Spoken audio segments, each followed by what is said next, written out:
ചെടിച്ചട്ടി പൊട്ടിച്ചതിന് പകരമായിട്ടൊരു 2-3 ചെടി വാങ്ങിച്ചു തരാമെന്ന് ഓഫർ കിട്ടിയതും പ്രകാരം ഞങ്ങൾ പത്തനംതിട്ട ജില്ലയിലെ അടൂർ എന്ന സ്ഥലത്ത് ഈ കാണുന്ന മണ്ണാശ്ശേരിൽ അഗ്രികൾച്ചർ ഫാം ആൻഡ് നഴ്സറിയിൽ വന്നതാണ്.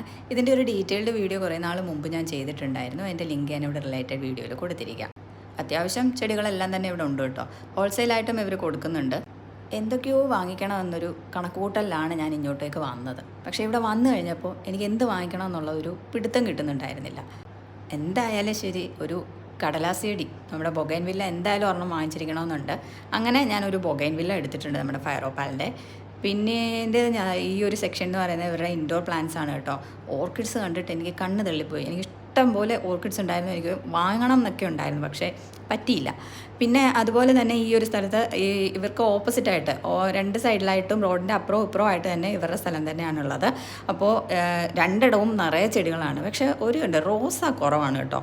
റോസയുടെ ഒരു കളക്ഷൻ കുറവാണ്. റോസയും കൂടെ വാങ്ങിക്കണമെന്ന് കരുതിയാണ് പോയത്. പക്ഷേ 2 എനിക്ക് എടുക്കാൻ പറ്റിയിട്ടുണ്ടായിരുന്നുള്ളൂ. പിന്നെ കൂടുതലായിട്ട് എനിക്ക് ചെടികളോ കാര്യങ്ങളോ ഒന്നും എടുക്കാനോ ഒന്നും പറ്റിയില്ല, നോക്കാനോ പറ്റിയില്ല. മോള് ഭയങ്കര നിർബന്ധമായിരുന്നു. അത് കാരണം ഞങ്ങൾക്ക് പെട്ടെന്ന് തിരിച്ച് പോകേണ്ടി വന്നു അവിടുന്ന്. പിന്നെ ഞാനൊരു ഡയാന്തസും എടുത്തിട്ടുണ്ടായിരുന്നു. പോയിൻസെറ്റിയായും ജമന്തിയും എല്ലാം കൂടി ഇങ്ങനെ നിൽക്കുന്ന കണ്ടിട്ട് എനിക്കങ്ങ് ശരിക്കും ഞാൻ നല്ലപോലെ അത് എടുക്കണമെന്നൊക്കെ ആഗ്രഹം ഉണ്ടായിരുന്നു. പക്ഷെ ഒന്നും നടന്നിട്ടുണ്ടായിരുന്നില്ല. ചില ചെടികൾ നോക്കുകയാണെങ്കിൽ വലിയ വില തോന്നുന്നില്ല. പക്ഷേ ചില ചെടികൾക്ക് നോക്കുമ്പോൾ ഒത്തിരി വില ഉണ്ടോ എന്നൊരു ഡൗട്ടില്ലാതില്ല. അപ്പോൾ എന്തായാലും ഞാനൊരു 2 റോസയും എടുത്തു, ഒരു ബൊഗൈൻവില്ലയും എടുത്തു, അതുപോലെ തന്നെ ഒരു ഡയാന്തസും എടുത്തു. എന്നിട്ട് ഞങ്ങളിഞ്ഞ് തിരിച്ചു പോരുകയും ചെയ്തു. അപ്പോൾ ഇത്രയേ ഉള്ളൂ വീഡിയോ. ബൈ.